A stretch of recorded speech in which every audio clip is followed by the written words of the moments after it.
Hello. राष्ट्र की भावी एवं वर्तमान कर्णधार, संध्या वंदन, गुड इवनिंग। आपका इस सोसाइटी ऑफ कैरियर टेक्नोलॉजी और जन विकास महासभा द्वारा संचालित बायोलॉजी क्लासेस में स्वागत है। ये क्लास 9th ICSE के सिलेबस का किताब का पहला चैप्टर है, for introducing biology scoop and branches.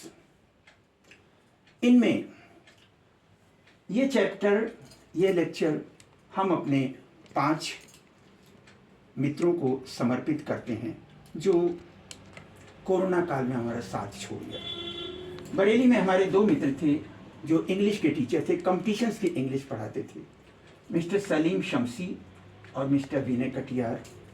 और लखनऊ में हमारे मित्रों में थे श्री उमेश चंद्र मिश्रा, बड़े अच्छे समाजसेवी, श्री राजीव मल्होत्रा, मिसेस ज्योति पाठक और CA शरद श्रीवास्तव सन। आज मैं कार्यक्रम शुरू करने के पहले इन सब को श्रद्धा सुमन अर्पित करता हूँ। तो आइए इस चैप्टर के बारे में बताएं आपको।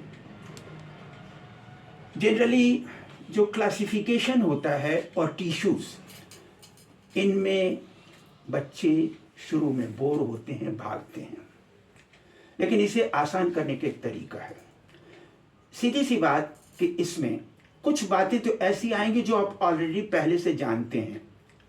आपको तो सिर्फ जो कुछ नई बातें आई, नई जानकारियां आई, उसके बारे में आपको ध्यान देना है, राइट। तो इसमें आपका चैप्टर है introducing biology scope and branches. इनके बारे में आप जानते हैं कि फादर ऑफ बायोलॉजी या फादर ऑफ जूलॉजी किसको कहते हैं?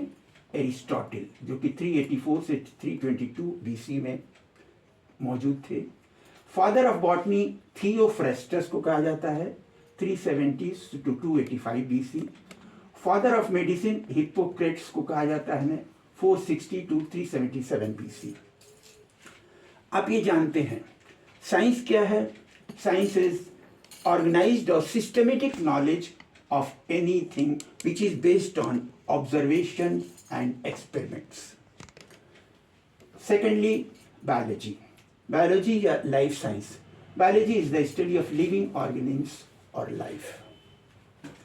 Then, अब मैं आपको आता हूँ जो हमारे सलीम शमसी साहब बताते थे कि अंग्रेजी भाषा में कई शब्द एक दूसरे से जुड़े रहते हैं जिसे रूट सिस्टम कहते हैं, जिसमें एक वर्ड आप यदि जान जाते हैं तो दूसरे वर्ड का मतलब आप बहुत आसानी से निकाल सकते हैं, याद कर सकते हैं।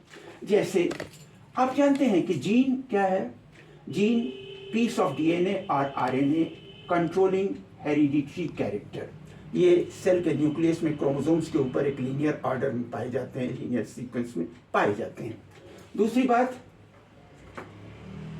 Genome. Genome all genes found in a cell of an organism। एक ऑर्गेनिज्म के एक सेल में कुल जितना भी जीन्स पाए जाते हैं उनको एक साथ क्या कहते हैं हम? जीनोम। तीसरी बात, कई बार कुछ इन्फेक्शियस डिजीज का सोसाइटी में फ्रीक्वेंसी क्या है उसको स्टडी करते समय हमें जरूरत पड़ती है जीन पूल। जीन पूल क्या है? All jeans of population of an organism. किसी ऑर्गेनिज्म के, जैसे किसी शहर में कुल जो पॉपुलेशन है उसमें जितने जीन्स हो गए उसे क्या कहते हैं? Gene pool. एक्चुअली इवोल्यूशन भी जीन्स के लेवल पर नहीं, जीन पूल के लेवल पर होता है। और फिर इसके बाद नंबर आता है जीनोमिक्स। जीनोमिक्स क्या है? Study of total nucleotide sequence of all jeans of an organism. इसी तरह से कुछ ये वर्ड्स हैं, बायो इंजीनियरिंग। बायो इंजीनियरिंग क्या है? कि जिसमें making of artificial limbs, joints and parts of body from metals और प्लास्टिक्स। और इसी से मिलता जुलता दूसरा डिसिप्लिन है biotechnology. Biotechnology is science of using living micro organisms for producing something beneficial for Mankind. For example, पिछले कुछ सालों में, जैसे 1976 में इंसुलिन हार्मोन गाय के बछड़ों को किल करके प्राप्त किया जाता था, लेकिन बाद में क्या हुआ कि इंसुलिन हार्मोन बनाने वाला जीन आइसोलेट करके इश्चेरिशिया कोलाई नाम के बैक्टीरिया में इंसर्ट कर दिया गया। अब वो इश्चेरिशिया कोलाई बैक्टीरिया ह्यूमन इंसुलिन बनाने लगा। तो ये है बायोटेक्नोलॉजी। इसी तरह से bioinformatics. Bioinformatics is analysing information of nucleotide sequences stored in computer databases।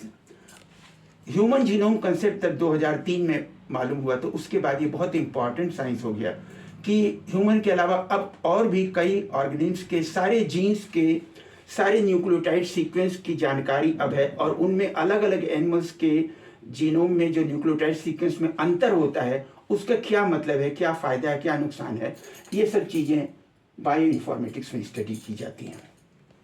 ऐसे ही स्पेस बायोलॉजी। स्पेस बायोलॉजी क्या है? Study of survival problems of living organisms travelling in outer space. Outer space में रॉकेट में जो human beings जाते हैं तो उनमें क्या क्या उनकी लाइफ में चैलेंजेस आती हैं और उसको कैसे फेस करते हैं, इसकी एनालिसिस को हम स्पेस बायोलॉजी में स्टडी करते हैं। और एक्सोबायोलॉजी क्या है? इससे मिलता जुलता है, लेकिन वो उसमें क्या है कि study of possible life elsewhere in the universe, कि यूनिवर्स में और कहीं पे लाइफ है कि नहीं, इसकी स्टडी को एक्सोबायोलॉजी कहते हैं। कुछ और अप्लाइड साइंसेज हैं, जैसे मुर्गी पालन को पोल्ट्री कहते हैं, मछली पालन को फिश कल्चर कहते हैं, इसी तरीके से रेशम कीट पालन को सेरीकल्चर कहते हैं, मधुमक्खी पालन को एपीकल्चर कहते हैं, लैक इंसेक्ट जिससे कि चूड़ी बनती है और कई खिलौने बनते हैं तो उसके रियरिंग को लैक कल्चर कहते हैं, और एग्रीकल्चर पौधों की खेतीबाड़ी, एग्रोनॉमी साइंस ऑफ खेतीबाड़ी और एग्रीकल्चर। और इनमें भी जब हम वेजिटेबल्स, फ्लावरिंग प्लांट्स, फ्रूट्स वगैरह के रियरिंग की बात करते हैं तो उसे हम हार्टिकल्चर कहते हैं। तो ये सब इंफॉर्मेशन ऐसी हैं जिसे एक बार बस आपको पलट लेना है और इसके क्वेश्चंस को आपको क्वेश्चन आंसर की एक बार प्रैक्टिस कर लेनी है। बायोलॉजी आज 21वीं शताब्दी में बहुत ही ग्रोइंग कैरियर है। 20वीं शताब्दी में इंजीनियरिंग ग्रोइंग कैरियर माना जाता था, लेकिन अब बायोलॉजी और बायोटेक्नोलॉजी ग्रोइंग कैरियर है, क्योंकि इसकी इंफॉर्मेशन से आप एक टीचर बन सकते हैं, साइंटिस्ट बन सकते हैं, डॉक्टर बन सकते हैं, दवा बनाने की फैक्ट्री में काम कर सकते हैं एज ए फार्मासिस्ट, और नेचर फॉरेस्ट डिपार्टमेंट वगैरह में भी इसकी सर्विसेज हैं जिनमें आप जा सकते हैं। एंथ्रोपोलॉजी, एंथ्रोपोलॉजी एक सब्जेक्ट है, study of human being and it's relationship with its society. तो इस तरीके से अभी आपने देखा कि हिंदुस्तान में जब कोरोना महामारी हुई तो बहुत जल्दी कोरोना महामारी की वैक्सीन बनाई गई, और वो नई टेक्निक से बनाई गई थी। mRNA को इंजेक्ट किया गया था जिससे कि वो जल्दी बन गया, और हिंदुस्तान ने उसे बना करके दुनिया के 80 देशों में फिर सप्लाई भी किया। तो आप से कोई भी कुछ कहे कि इंजीनियरिंग का ज़्यादा स्कोप है, मैनेजमेंट का ज़्यादा स्कोप है, ऐसा कुछ नहीं है। बायोलॉजी भी बहुत प्यारा सब्जेक्ट है, इसका भी बहुत स्कोप है, और यदि आपको इसे अच्छा लगता है तो आप इसे ज़रूर पढ़ें। थैंक यू वेरी मच, धन्यवाद।